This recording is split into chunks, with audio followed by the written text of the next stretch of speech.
സമകാലിക മലയാള ചലച്ചിത്ര ലോകത്ത് വലിയ രീതിയിലുള്ള സാമൂഹിക പ്രസക്തിയും ചർച്ചകളും ഉയർത്തിക്കൊണ്ട് കടുവ എന്ന ഹ്രസ്വചിത്രം സോഷ്യൽ മീഡിയ പ്ലാറ്റ്ഫോമുകളിൽ ശ്രദ്ധ നേടുകയാണ്.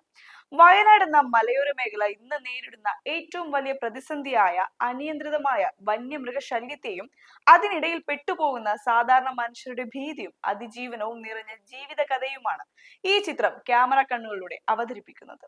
കഴിഞ്ഞ 5 വർഷത്തിനിടയിൽ കടുവയുടെ ആക്രമണത്തിൽ മാത്രം 5ഓളം പേർക്ക് ജീവൻ നഷ്ടപ്പെട്ട ഒരു ഭൂപ്രദേശത്തിന്റെ നോവിലേക്ക് വിരൽ ചൂണ്ടുന്ന ഈ വർക്ക് കേവലം ഒരു ഡോക്യുമെന്റേഷൻ എന്നതിനപ്പുറം ശക്തമായ ഒരു ഫിക്ഷൻ നറേറ്റീവായി മാറാൻ അണിയറ പ്രവർത്തകർക്ക് സാധിച്ചിട്ടുണ്ട്. രാജേഷ് രചന എന്ന പ്രതിഭ കഥ, തിരക്കഥ, സംഭാഷണം, സംവിധാനം, ക്യാമറ എന്നിവ ഒറ്റയ്ക്ക് കൈകാര്യം ചെയ്തുകൊണ്ട് ഈ ചിത്രത്തിന് കൃത്യമായ ഒരു സിനിമാറ്റിക് വിഷൻ നൽകിയിരിക്കുന്നു. 24 മിനിറ്റ് ദൈർഘ്യമുള്ള ഈ ചിത്രം അഡ്വാൻസ്ഡ് മേക്കിംഗ് രീതികളും ആർട്ടിഫിഷ്യൽ ഇന്റലിജൻസ് ഉൾപ്പെടെയുള്ള ആധുനിക സാങ്കേതിക വിദ്യകളുടെ പിൻബലവും ഉപയോഗിച്ചാണ് നിർമ്മിച്ചിരിക്കുന്നത്.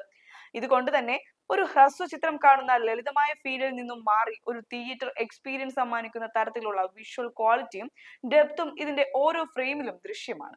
വയനാടിന്റെ വന്യമായ ദൃശ്യഭംഗിയും അതേസമയം ഭയാനകമായ അന്തരീക്ഷവും ഒരേപോലെ പകർത്തിയെടുക്കുന്നതിന് ക്യാമറയ്ക്ക് സാധിച്ചിട്ടുണ്ട്. നടനും ഗായകനുമായ എൽദോ പോത്തുകെട്ടിയാന്റെ കേന്ദ്ര കഥാപാത്ര പ്രകടനവും ചലച്ചിത്ര താരം സുബൈർ വയനാട് ഉൾപ്പെടെയുള്ള മറ്റു അഭിനേതാക്കളുടെ റിയലിസ്റ്റിക് പെർഫോമൻസും ചിത്രത്തിന്റെ ആധികാരികത വർദ്ധിപ്പിക്കുന്നു.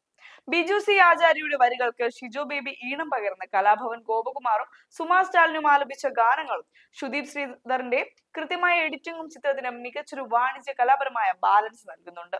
ഈ ചിത്രത്തിന്റെ ഏറ്റവും വലിയ പ്രത്യേകത ഇത് വയനാട്ടുകാരുടെ തന്നെ കൂട്ടായ്മയായ വയനാട് ഡ്രീംസിന്റെ സഹകരണത്തോടെ അഷ്റഫ് റിയൽ നിർമ്മിച്ചതാണ് എന്നതാണ്. ഇൻഡസ്ട്രിയിൽ വലിയ ബഡ്ജറ്റും താരമൂല്യവും മാത്രം നോക്കി സിനിമകൾ നിർമ്മിക്കപ്പെടുന്ന ഈ കാലഘട്ടത്തിൽ പ്രാദേശികമായ ഇത്തരം കൂട്ടായ്മകൾക്ക് എത്രത്തോളം ഗൗരവമുള്ളതും സാങ്കേതികമായി തികവുള്ളതുമായ സിനിമകൾ സൃഷ്ടിക്കാൻ കഴിയുമെന്നതിന്റെ ഉത്തമ ഉദാഹരണമാണ് കടുവ.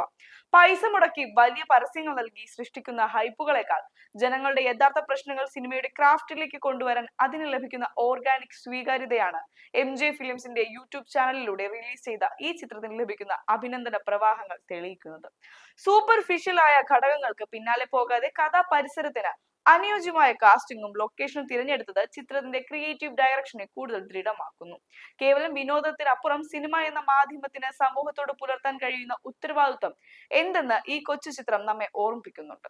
ഓരോ യഥാർത്ഥ സിനിമാ പ്രേമിയും ഇത്തരം സ്വതന്ത്ര സിനിമാ ശ്രമങ്ങളെയും അതിനു പിന്നിലെ സാങ്കേതിക തികവിനെയും കൃത്യമായി വിലയിരുത്തേണ്ടതുണ്ട്. ഒരു ഇൻഡിപെൻഡന്റ് ഫിലിം മേക്കിംഗ് രീതിയെ അടുത്തറിയാനും സിനിമ എന്ന കല എങ്ങനെ പ്രാദേശികമായ അതിജീവനത്തിന്റെ ശബ്ദമായി മാറുന്നു എന്ന് മനസ്സിലാക്കുവാനും ഈ ചിത്രം പൂർണ്ണമായി കാണുക. ചിത്രത്തിന്റെ മേക്കിംഗ് ശൈലിയെക്കുറിച്ചും അത് ചർച്ച ചെയ്യുന്ന പ്രമേയത്തെക്കുറിച്ചുമുള്ള നിങ്ങളുടെ വിലപ്പെട്ട അഭിപ്രായങ്ങൾ താഴെ കമന്റ് ബോക്സിൽ രേഖപ്പെടുത്തി ഈ കമ്മ്യൂണിറ്റി ചർച്ചയുടെ ഭാഗമാകുക.